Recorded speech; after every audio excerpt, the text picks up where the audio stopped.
Hello guys, আসসালামু আলাইকুম। আরও একটি নতুন রেসিপিতে সবাইকে স্বাগত। নিয়ে চলে আসলাম নতুন একটা রেসিপি। আজকে পেঁয়াজ কলির একটা রেসিপি করে দেখাবো তোমাদের। এই রেসিপিটা এতটাই দুর্দান্ত স্বাদের, এটা বানাতে বানাতে অর্ধেক শেষ হয়ে যাবে। আর এটা বানাতে গেলে জিভে পানি চলে আসবে, এতটাই লোভনীয় আর এতটাই মজার। যেদিন এটা রান্না করবে একটু বেশি করে রান্না করবে, আর ভাতটাও একটু বেশি করে রান্না করবে, না হলে কম পড়ে যাবে। এই রেসিপিটা যদি তোমাদের ভালো লাগে তাহলে পারে লাইক কমেন্ট শেয়ার করে আমার চ্যানেলটিকে সাপোর্ট করো। এরকমই আরও নতুন নতুন রেসিপি দেখার জন্য আমার পেজটিকে সাবস্ক্রাইব ফলো করে রাখতে পারো। তাহলে চলো কিভাবে এই রেসিপিটা বানাবো সেটা তোমাদেরকে দেখাই। রেসিপিটা করার জন্য আমি এখানে কিছু লইট্টা শুটকি নিয়ে নিয়েছি, কিছু পেঁয়াজ নিয়ে নিয়েছি দুটা, একটা টমেটো আর বেশি করে কাঁচামরিচ নিয়ে নিয়েছি। এখানে 8-10টার মতো কাঁচামরিচ নিয়ে নিয়েছি। আর হলো পেঁয়াজ কলি নিয়ে নিয়েছি এখানে 1 মুঠা। তারপর এই পেঁয়াজ কলিগুলো খুব ভালো করে আমি ধুয়ে নিয়েছি, নিয়ে এরকম ছোট ছোট করে কেটে নিব। এরকম ছোট ছোট সাইজ করে কাটলে ভালো হবে। শুটকি মাছটা নিয়েছি, সেই শুটকি মাছটা আমি ছোট ছোট পিস করে কেটে নিয়েছি। আর এটাতে কুসুম কুসুম গরম পানি দিলাম, দিয়ে এটাকে ভিজিয়ে রেখে দিব কিছু সময়ের জন্য। কিছু সময় পর ফিরে আসলাম। দেখো বন্ধুরা, এটা হাত দিয়ে ভালো করে কষলিয়ে কষলিয়ে খুব ভালো করে 3-4 বার ধুয়ে নিব। ধুয়ে নিয়ে এটা সাইডে রেখে দিব। চুলায় একটা প্যান বসিয়ে দিলাম, আর এটাতে বেশি করে তেল দিতে হবে। এখানে আমি হাফ কাপের থেকে একটু বেশি তেল দিয়ে দিয়েছি। তেলটা যতটাই বেশি দিবে এই রেসিপিটা খেতে ততটাই মজার হবে। তারপর এখানে আমি কিছু রসুনের কোষ খুলে নিয়েছি, সেটা দিয়ে দিলাম। আর হলো 2টা বড় সাইজের পেঁয়াজ কুচি করে নিয়েছিলাম, সেটা দিয়ে দিলাম। আর এখানে আমি 2টা রসুনের কোষ খুলে নিয়েছি, সেটাই দিয়েছি। তারপর এটাকে নেড়ে চেড়ে একটু ভেজে নিব। ভাজতে ভাজতে এখানে আমি বেশি করে কাঁচামরিচ নিয়েছি। এখানে কাঁচামরিচের মাথাটা কেটে নিয়ে এর মধ্যে দিয়ে দিলাম। কাঁচামরিচটা দিয়ে তারপর এটা নেড়ে চেড়ে ভেজে নিব। এটা লাল বা গোল্ডেন ব্রাউন কোনোটাই করব না, একটু হালকা করে ভাজবো শুধু।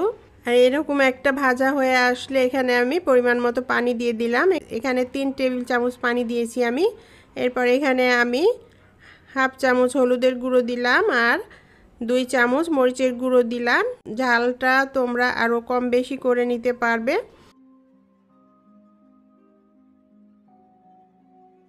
হাফ চামচের থেকে একটু কম লবণ দিয়ে দিলাম।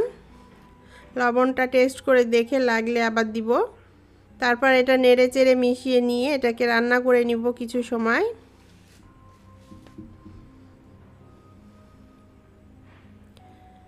এটা রান্না হয়ে আসলে এখানে যে শুটকিটা আমি ধুয়ে রেখেছিলাম সেটা দিয়ে দিলাম। দিয়ে এই শুটকিটা রান্না করব কিছু সময়। বন্ধুরা, আমি এখানে লইট্টা শুটকি ব্যবহার করেছি, তোমরা চাইলে যে কোনো শুটকি দিয়েই করতে পারো। তারপর এটা নেড়ে চেড়ে ঢাকনা দিয়ে ঢেকে এটাকে রান্না করে নিব কিছু সময়, অর্থাৎ শুটকি মাছটা সিদ্ধ হওয়া পর্যন্ত রান্না করব। কিছু সময় পর ফিরে আসলাম। দেখো বন্ধুরা, এটা অনেকটা মাখা মাখা হয়ে এসেছে, তেল ছেড়ে এসেছে, আর শুটকিটাও কিন্তু ভালো মতো সিদ্ধ হয়ে গেছে। তো এইরকম সময়ে আমি এখানে যে পেঁয়াজ কলিটা কেটে রেখেছিলাম সেই পেঁয়াজ কলিটা এখানে দিয়ে দিব। এরপর এটা ভালো করে নেড়ে চেড়ে মিশিয়ে নিব, নিয়ে কিছু সময় এটাকে রান্না করব।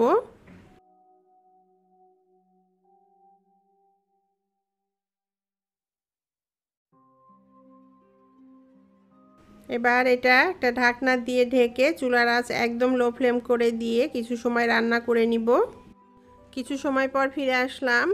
দেখো বন্ধুরা, পেঁয়াজ কলিটা একদম কমে গেছে, ভালো মতো এটা সিদ্ধ হয়ে এসেছে। একটু নেড়ে চেড়ে দিলাম। দেখে এখানে লবণটা একটু কম হয়েছে, তো এখানে আমি আরও হাফ চামচের মতো লবণ দিয়ে দিলাম। লবণ দিয়ে এটাকে নেড়ে চেড়ে এটার সাথে মিশিয়ে দিলাম। এটাকে আরও কিছুক্ষণ রান্না করব। তো ঢাকনা দিয়ে ঢেকে রান্না করে নিলাম কিছু সময়। আর কিছু সময় পর আবার ফিরে আসলাম। দেখো এটা একদম মাখা মাখা হয়ে গেছে। পেঁয়াজ কলিটা খুব ভালোভাবে সিদ্ধ হয়ে গেছে, একদম এটা তেল ছেড়ে আসছে। তো এটা অলমোস্ট হয়ে গেছে এই রেসিপিটা। এখন এখানে আমি টমেটো দিয়ে দিলাম। একটা টমেটো আমি এখানে কিউব কুচি করে কেটে নিয়েছি, সেটা দিয়ে দিলাম। দিয়ে একটু এটা মাঝখানে দিয়ে নেড়ে চেড়ে এটাকে ঢাকনা দিয়ে ঢেকে কিন্তু আর একটু রান্না করে নিব যেন টমেটোটা সিদ্ধ হয়ে যায়। কিছুক্ষণ পর ফিরে এসে দেখো বন্ধুরা, এটা টমেটোটা কিন্তু ভালো মতো সিদ্ধ হয়ে গেছে। এখন এটা নেড়েচেড়ে এটার সাথে মিশিয়ে দিলাম। টমেটোটাকে বেশি ঘাটবো না, এরকমই থাকবে।